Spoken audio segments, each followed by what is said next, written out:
నమస్కారం Whitefield news కి స్వాగతం. ముందుగా ముఖ్యాంశాలు. భారత ప్రభుత్వ నిధులతో ఏర్పాటు చేసిన ఈట్ స్ట్రీట్ లోని 14 దుకాణాలకు కచ్చపి ఆడిటోరియంలో లక్కీ డ్రా నిర్వహణ. 13 దుకాణాలు లాటరీ ద్వారా అభ్యర్థులకు కేటాయించగా 10వ నెంబర్ దుకాణం ఐస్టోన్ కంపెనీకి నేరుగా కేటాయింపు. 12వ వేతన సవరణ సంఘాన్ని తక్షణమే ఏర్పాటు చేయాలి. 30% మధ్యంతర భృతిని ప్రకటించాలి. పంచాయతీరాజ్ యాజమాన్యంలో పెండింగ్ లో ఉన్న కారుణ్య నియామకాలను తక్షణమే చేపట్టాలి. ఫ్యాప్టో ఉపాధ్యాయ సంఘాల డిమాండ్. వార్తల్లోని వివరాలు. తిరుపతి నగరంలోని ఈట్ స్ట్రీట్ లో దుకాణాలు పొందిన వారు ప్రభుత్వ నియమ నిబంధనలను అనుసరించి వ్యాపారాలు నిర్వహించుకోవాలని నగరపాలక సంస్థ కమిషనర్ మౌర్య దుకాణదారులకు సూచించారు. ఈట్ స్ట్రీట్ లో దుకాణాలు పొందిన వారు ప్రభుత్వ నిబంధనల మేరకు వ్యాపారాలు చేసుకోవాలని నగరపాలక సంస్థ కమిషనర్ మౌర్య దుకాణదారులకు సూచించారు. ఈట్ స్ట్రీట్ లోని 14 దుకాణాలకు బుధవారం కచ్చపి ఆడిటోరియంలో లక్కీ డ్రా నిర్వహించారు. ఈ సందర్భంగా కమిషనర్ మాట్లాడుతూ నగరపాలక సంస్థ ఎదురుగా ఏర్పాటు చేసిన 14 దుకాణాలకు పారదర్శకంగా లక్కీ డ్రా నిర్వహించామని అన్నారు. ఇందులో 13 దుకాణాలను లాటరీ ద్వారా అభ్యర్థులకు కేటాయించగా 10వ నెంబర్ దుకాణాన్ని ఐస్టోన్ కంపెనీకి నేరుగా కేటాయించామని తెలిపారు. దుకాణదారులు ఖచ్చితంగా food safety and standard authority of India సూచనల మేరకు ప్రజలకు నాణ్యమైన ఆహార పదార్థాలను అందించాలని తెలిపారు. నిబంధనలు అతిక్రమించిన వారిపై చర్యలు తీసుకుంటామని హెచ్చరించారు. ఆహార నాణ్యత ప్రమాణాలపై ఫుడ్ సేఫ్టీ అధికారులతో ప్రెజెంటేషన్ ఇచ్చారు. ఈ కార్యక్రమంలో డిప్యూటీ కమిషనర్ అమరయ్య, రెవెన్యూ అధికారులు Sethu Madhav, Ravi, health officer doctor Yuva Anvesh, food safety అధికారులు వెంకటేశ్వరరావు, జగదీష్, నగరపాలక సంస్థ సిబ్బంది తదితరులు పాల్గొన్నారు. ఫైల్ మీరు రాసుకొని వచ్చారు. It is not for example anybody can come, నేను లోకల్గా తీసుకొని మదర్ డైరీ నేను ఇక్కడ పెట్టుకొని నేను చేయొచ్చు, బట్ కంపెనీ నుంచి మీకు ఫ్రాంచైజ్ ఉండాలి. ఏప్రిల్ 9 గురువారంన తిరుపతిలో ప్రముఖ heroine Sreeleela lucky shopping mall ను గ్రాండ్ గా ప్రారంభించారు. ఈ నూతన మాల్ తిరుపతిలోని వివి మహల్ సమీపంలో ఇన్కమ్ ట్యాక్స్ ఆఫీస్ పక్కన ఏర్పాటు చేయబడింది. ఈ ప్రారంభోత్సవానికి భారీ సంఖ్యలో అభిమానులు తరలివచ్చారు. చాలా wonderful experience. And 16 store open చేస్తున్నారు. దీని ముందు ఒంగోలు ఓపెన్ చేసినప్పుడు కూడా నేను వెళ్ళాను. సో ఇంకా చాలా బాగా సక్సెస్ అయింది ఆ స్టోర్. అలాగే ఈ స్టోర్ కూడా చాలా బాగా సక్సెస్ అయ్యి ఇంకా చాలా స్టోర్స్ ఓపెన్ చేయాలని మనస్ఫూర్తిగా కోరుకుంటున్నా. అలాగే తిరుపతికి రావడం ఐ థింక్ మన సౌత్ ఇండియాలో ఉన్న ఎవరికైనా ఒక లక్కీ ఫీలింగ్.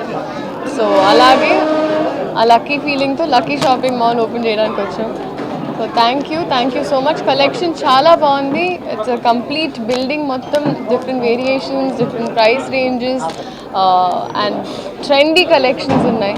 సో డెఫినెట్గా మనకి వరుసగా పండుగలు వస్తూ ఉంటాయి. ఇంకా మనకి త్రూ అవుట్ ది ఇయర్ ఏదో ఒక ఈవెంట్ ఉంటుంది కాబట్టి ఐ థింక్ కరెక్ట్ టైంలో వచ్చి షాపింగ్ చేయండి, మీ ఫ్యామిలీతో వచ్చి షాపింగ్ చేయండి అని చెప్తూ thank you so much. Support weavers and lot of jobs are given behind this. So అందరూ అది సపోర్ట్ చేస్తూ వచ్చి వ్యూవర్స్కి సపోర్ట్ చేసి సారీస్ కొనండి, అందంగా రెడీ అవ్వండి, ఆనందంగా ఉండండి. Thank you so much. అలా especially I had to mention, I'm so sorry Vanikan garu, Srinivas garu, అలాగే రత్య గారు, అలాగే Swami garu. So I really wish them all the best. Inka chala stores open cheyalani, and their son Manikanta is also here and Srinivas is also here. So yes, thank you so much. Oh, that's what I was looking again when I tell you. అందరికీ నమస్తే. త్వరలో announce చేస్తానండి. ఇప్పటి వరకు production house నుంచి ఒక formal announcement వస్తుంది.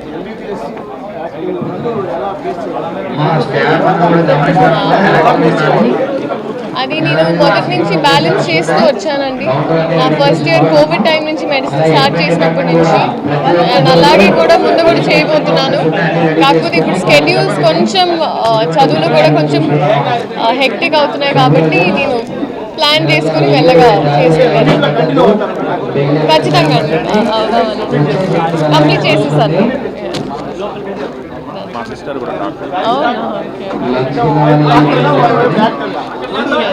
అంటే ఇప్పుడు డాక్టర్ అంటే మేము ఇంకా పని స్టార్ట్ చేయలేదండి, మేము ఇంకా చదువుకుంటున్నాం. సో ఎంబీబీఎస్ తర్వాత ఎండి ఉంటుంది, దాని తర్వాత సూపర్ స్పెషాలిటీ చేసుకోవచ్చు. ఇంకా చదువే చాలా ఉంది. నేను అనుకోవడం ఇప్పుడు డర్మటాలజీ అనుకుంటున్నానండి, బట్ చూద్దాం. Thank you. ఇప్పుడు ఇండస్ట్రీలో పోటీ తక్కువ ఎక్కువ ఎలా బ్యాలెన్స్ టాక్స్లో ఉన్నాయి కొన్ని ఒక్కసారి సైన్ చేసిన తర్వాత నేను ప్రొడక్షన్ హౌస్ ద్వారా ఒఫిషియల్గా అనౌన్స్ చేద్దాం అనుకుంటున్నాను. థ్యాంక్ యూ అండి, థ్యాంక్ యూ. ప్రతి ఊరికి కొత్తదనం ఏదో ఒక రోజు రావాల్సిందే. అలాగే తిరుపతికి ఈరోజు లక్కీ షాపింగ్ మాల్ వచ్చింది. I'm pretty sure lucky shopping mall జనాలందరినీ చాలా బాగా చూసుకొని మాకు చేతనైనంత మేము సర్వీస్ చేసి మేము చేయగలిగినంత మిమ్మల్ని సాటిస్ఫై చేయడానికి మేము ఎప్పుడూ రెడీ ఉంటామండి. అలానే శ్రీనివాస్ చెప్పినట్టు, మా అన్నయ్య చెప్పినట్టు స్వామివారి పాదాల చెంత అనే మేము ట్యాగ్లైన్ పెట్టుకొని మేము ఎన్ని రోజులు నడిపిస్తున్న క్యాంపెయిన్కి ఈరోజు మాకు నిజంగా బ్లెస్సింగ్స్ దొరికింది. మన పొలిటీషియన్స్ కానీ పెద్ద పెద్దలు ఎవరైతే వచ్చారో, అలానే మన యాక్టర్స్ గారు ఎవరైతే ఉన్నారో వీళ్ళందరితో ఇంత మంచిగా జరగడం, ఇంత అంగరంగ వైభవంగా జరగడం మాకు చాలా అంటే చాలా సంతోషంగా ఉండండి. Thank you so much. Support చేసిన ప్రతి ఒక్కరికి థ్యాంక్స్ అండి. మీడియా కానివ్వండి, మా ఇన్ హౌస్ కానివ్వండి, పోలీసులు కానివ్వండి, అందరికీ థ్యాంక్ యూ సో మచ్.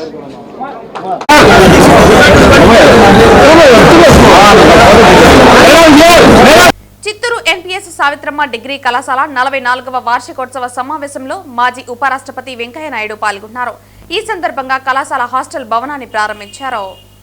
అనంతరం ఏర్పాటు చేసిన సమావేశంలో ఆయన మాట్లాడుతూ మాతృభాషకు ప్రధాన గుర్తింపు ఇవ్వాలని, విద్యార్థులు బాగా చదువుకుని ఆటలు ఆడుకుని ఆరోగ్యంగా విద్యను అభ్యసించాలని ఆయన ఆశాభావం వ్యక్తం చేశారు. ప్రస్తుత పోటీ కాలంలో బాగా చదువుకుని జీవితంలో స్థిరపడాలని, విద్యార్థుల తల్లిదండ్రులకు మంచి పేరు తేవాలని, అందుకోసం విద్యార్థి దశలోనే క్రమశిక్షణతో మెలగాలని ఆయన కోరారు.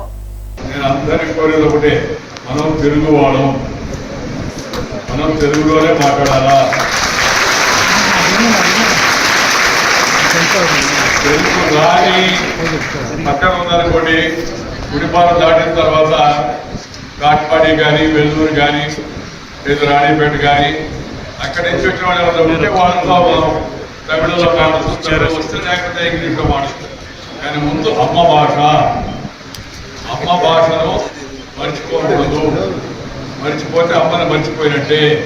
కన్న తండ్రిని, జన్మభూమిని, మాతృభాషను, మాతృదేశాన్ని, చెప్పిన గురువును మర్చిపోయిన వాడు మానవుడే కాదు అనే విషయాన్ని దాంతో కూడా మనందరం భారతీయులం. మన భారతీయులందరినీ కూడా మనం సోదరుగా భావిస్తాం. వేషం భాష వేరైనా మనమంతా భారతీయులం. మనకి భాష అనకవే తిరిగి अपना एक देश, विविधता में एकता, भारत का विशेषता.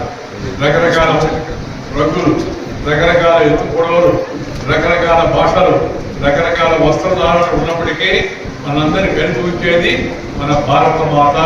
మన భారతీయుడు. నువ్వు ఎవరయ్యా అంటే ముందు నేను భారతీయుడని చెప్పాలి. ఆ తర్వాత నువ్వు ఎవరయ్యా అంటే నేను తెలుగువాడిని చెప్పాలి. ఆ తర్వాత నువ్వు ఎవరయ్యా అంటే నీ పేరు, నీ హోదాయాల నుండి చెప్పాలి. ఇది అందరూ కూడా దయచేసి గుర్తుపెట్టుకోండి. అమ్మ భాష కంటి చూపు లాంటిది. ఇంగ్లీష్ భాష కళ్ళద్దాలు లాంటిది. కంటి చూపుంటే కళ్ళద్దాలు పనిచేస్తాయి. కంటి చూపే లేదనుకోండి, నువ్వు రిబాన్ గ్లాస్ పెట్టుకున్నా దుబాయ్ నుంచి రాదు. అందుకని దయచేసి అందరూ తెలుగులో మాట్లాడండి. ఎక్కడికి వెళ్ళినా ఇంటిలో, వీధిలో, గుడిలో, బడిలో అమ్మ ఒడిలో నుంచి వచ్చిన భాష అవుతుందో ఆ భాషనే మాట్లాడాలా. నేను ఎప్పుడు చెప్తున్నా, మన కష్టం, మన బొట్టు, మన మాట, మన ఆట, మన పాట, మన భాష, మన యాస, మన కోస, ఆఖరికి మన తిట్టు కూడా తెలుగులోనే ఉండాలి. తెలుగులో అద్భుతమైన తిట్లు ఉన్నాయి. నీ ఇల్లు బంగారం కాను అంటారు. ఎంత మంచి తిట్లు చూడండి. నీ ఇల్లు బంగారం కాను చెప్పారు. అందువల్ల మన పద్ధతులు, మన సాంప్రదాయాలు మనం పాటించాల్సిన అవసరం ఎంతో ఉంది. కారణం ఏదైనా పత్రికలపై భౌతిక దాడులు మంచివి కావు. ఏదైనా అభ్యంతరకరమైన విషయం ఉన్నప్పుడు తప్పనిసరిగా దానికి నిరసన తెలియజేయవచ్చు ప్రశాంతంగా. అలాగే చట్టపరమైన చర్యలు తీసుకోవచ్చు. కానీ భౌతిక దాడులకు పాల్పడడం ఎవరికి మంచిది కాదు. నేను రాజకీయాల్లో లేను, పార్టీల గురించి నేను మాట్లాడడం లేదు. కానీ సమాజంలో ప్రతి ఒక్కరు కూడా పత్రికల పట్ల గౌరవం ప్రకటించాలి. పత్రికల్లో ఏదన్నా అసత్యమైన వార్త వస్తే లేదా ఏదన్నా మనల్ని అవమానపరిచే యొక్క వ్యాఖ్యలు వచ్చినప్పుడు వాటిని తప్పనిసరిగా ఖండించే అధికారం మనకి ప్రజాస్వామ్యంలో ఉంది. ఖండించడం శాంతియుతంగా, నిరసన శాంతియుతంగా ఉండాలే కానీ భౌతిక దాడులకు పాల్పడే ప్రయత్నం ఎవరు కూడా చేయవద్దని చెప్పని నేను కోరుతున్నాను. చిత్తూరు నగరం పీసీఆర్ కళాశాల ఎస్ఎస్సీ స్పాట్ కేంద్రాల వద్ద ఫ్యాప్టో ఉపాధ్యాయ సంఘాల ద్వారా సమస్యల పరిష్కారం కోసం నిరసన కార్యక్రమాన్ని నిర్వహించారు. ఈ కార్యక్రమంలో ప్రధాన డిమాండ్లు 12వ వేతన సవరణ సంఘాన్ని తక్షణమే ఏర్పాటు చేయాలని, 30% మధ్యంతర భృతిని ప్రకటించాలని అన్నారు. పంచాయతీరాజ్ యాజమాన్యంలో పెండింగ్ లో ఉన్న కారుణ్య నియామకాలను తక్షణమే చేపట్టాలని, కలెక్టర్ పూల్ ద్వారా వెంటనే పోస్టింగ్లు ఇవ్వాలని, ఏకీకృత సర్వీస్ రూల్స్ సమస్యలు పరిష్కరించి విద్యాశాఖలో ఉన్న అసంబద్ధతను తొలగించాలని, 72, 73, 74 జీవోలు అమలు చేయాలని, సిపిఎస్ ను రద్దు చేసి పాత పెన్షన్ విధానాన్ని అమలు చేయాలని అన్నారు. అలాగే 2004 సెప్టెంబర్ 1వ తేదీకి ముందు విడుదలైన నోటిఫికేషన్ ద్వారా నియామకమైన వారందరికీ కేంద్ర ప్రభుత్వం మెమో నెంబర్ 57 అమలు చేసి పాత పెన్షన్ విధానంలోకి తీసుకురావాలని అన్నారు. ఉపాధ్యాయులకు బోధన తప్ప ఏ ఇతర బోధనేతర కార్యక్రమాలు లేకుండా చేయాలని, హైస్కూల్లో ఖాళీలు వెంటనే ఉపాధ్యాయుల నియామకాలు చేపట్టి యథాతథంగా కొనసాగించాలని అన్నారు. రిటైర్ అయిన వారికి గ్రాడ్యుటీ, కమ్యూటేషన్, లీవ్ ఎన్కాష్మెంట్, ఇతర బకాయిలను వెంటనే చెల్లించాలన్నారు. ఉపాధ్యాయులకు, ఉద్యోగులకు 4 పెండింగ్ డిఏలను ప్రకటించాలని, పెండింగ్ లో ఉన్న అన్ని రకాల బకాయిలను చెల్లించాలన్నారు. ఫ్యాప్టో ప్రతిపాదించిన అన్ని డిమాండ్లను పరిష్కరించాలని కోరుతూ ఉపాధ్యాయ సంఘాల సమైక్య నిరసన కార్యక్రమాన్ని నిర్వహించారు. ఈ కార్యక్రమంలో ఉపాధ్యాయులు పాల్గొన్నారు. ముఖ్యంగా ఈ రోజు రాష్ట్ర నాయకత్వం పిలుపు మేరకు అన్ని జిల్లా కేంద్రాల్లో స్పాట్ కేంద్రాల దగ్గర ఉపాధ్యాయులందరి చేత నిరసన కార్యక్రమం చేపడతా ఉన్నాం.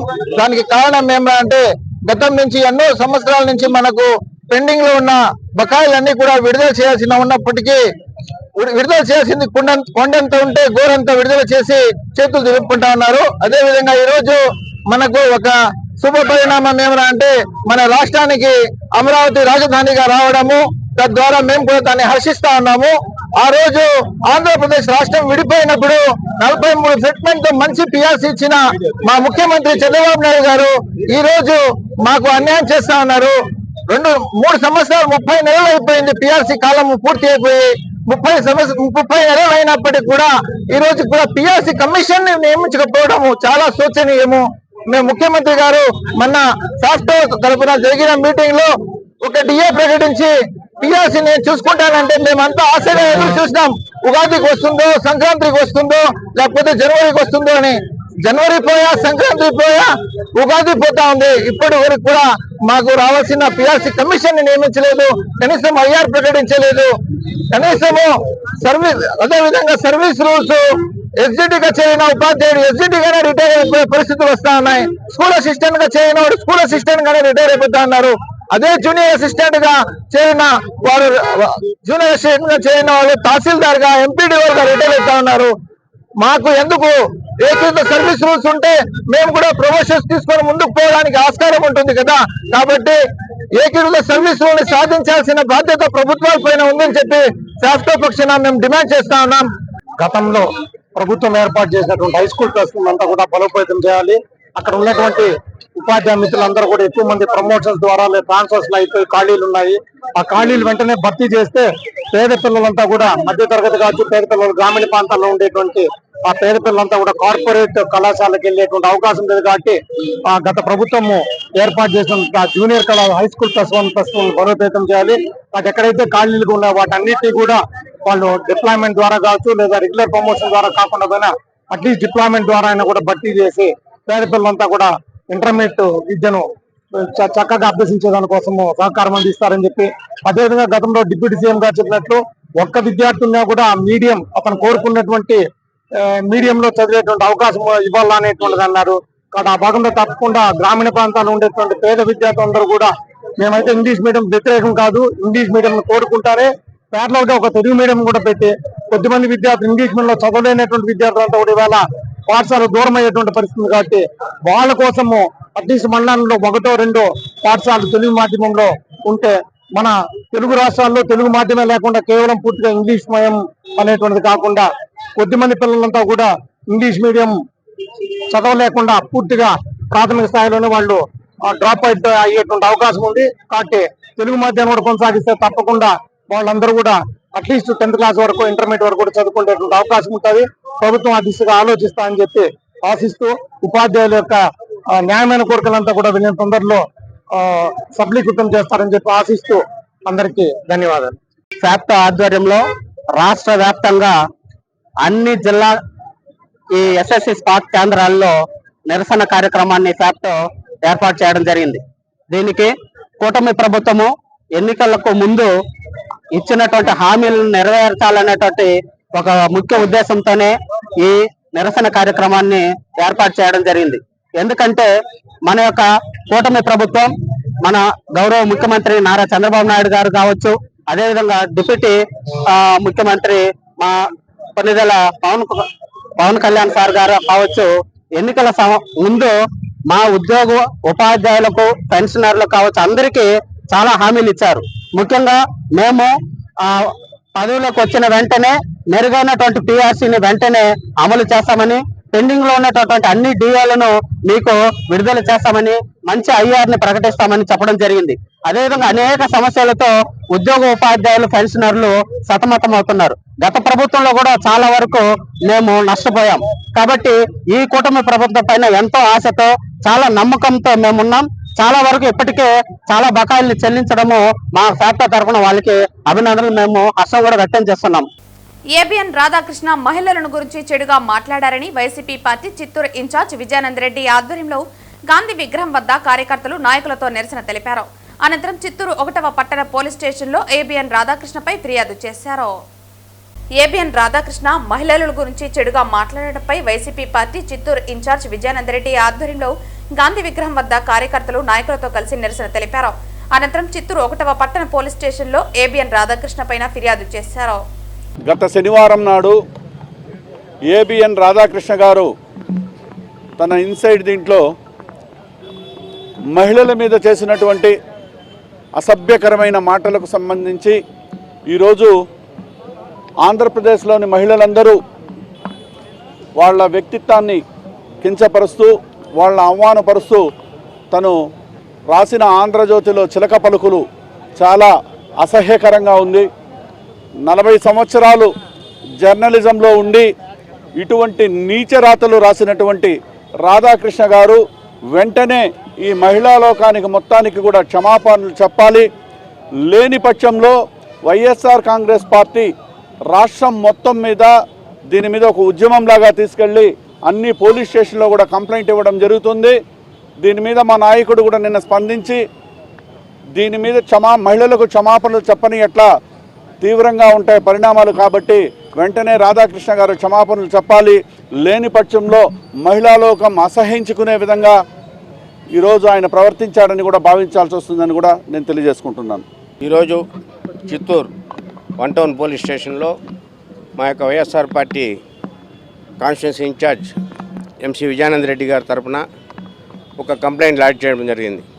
ఏరా అంటే 4/4/2026 తారీఖున ఈయన ఎడిటర్గా ఉండి తర్వాత ఎండీగా ఉండి ఆంధ్రజ్యోతి పేపర్లో వైఎస్ జగన్మోహన్ రెడ్డి గారిని కానీ తర్వాత మహిళా బృందాన్ని అందరిని కూడా కించపరిచే విధంగా మాట్లాడడం జరిగింది. తర్వాత 5/4/26 నెక్స్ట్ డేనే మావిగన్ మారిచా అని జగన్ గారి పైన కామెంట్ చేయడం జరిగింది. మావిగన్ మారిచా ఉండొచ్చు, కానీ మావిగన్ అనేది ఎంత డెవలప్మెంట్ ఉంటుంది అన్న విషయంగా మేధావులందరూ కలిసి కూర్చొని రౌండ్ టేబుల్ కాన్ఫరెన్స్ డిసైడ్ చేసింది. ఈ రోజు కూడా మీరు మావిగన్ మాట ఎత్తానే మీకు ఎవరు కూడా ధైర్యం లేదు చెప్పాలంటే. ఎవరైనా చదువుకున్న వ్యక్తులు, ఆ లోకల్ పీపుల్ మచిలీపట్నం కావచ్చు, విజయవాడ కావచ్చు, గుంటూరు ప్రజానీకాన్ని అడిగితే వాళ్ళే చెప్తారు మావిగన్ వల్ల ఏం ఫ్యూచర్ డెవలప్మెంట్ ఉంటుందని. మీరు వైఎస్ జగన్మోహన్ రెడ్డి గారు చేసిన అభివృద్ధిలో ఈ రోజుకి ఒక 25% కూడా చేయలే, ఒక 22 ఇయర్స్ అయ్యి కూడా. మీరు రాధాకృష్ణ గారు మిమ్మల్ని ఒకటి డైరెక్ట్గా క్వశ్చన్ చేస్తున్నాం. చిత్తూరులో సీఎం చంద్రబాబు ఇప్పటికీ ఆయన 40 ఏళ్ళ ఇండస్ట్రీలో చిత్తూరుని ఏం డెవలప్ చేశారు? చిత్తూరుని మొత్తం సర్వనాశనం చేశారు. షుగర్ ఫ్యాక్టరీ క్లోజ్ చేశారు, డైరీ క్లోజ్ చేశారు, న్యూట్రిన్ అన్నీ క్లోజ్ అయింది. కానీ డైరీ కూడా ఇప్పుడు అమూల్తో టైప్ అయ్యి జగన్మోహన్ రెడ్డి గారు డెవలప్ చేసి రైతులకు పాడి పరిశ్రమ కూడా ఉపయోగపడేలాగా చేస్తున్నాడు.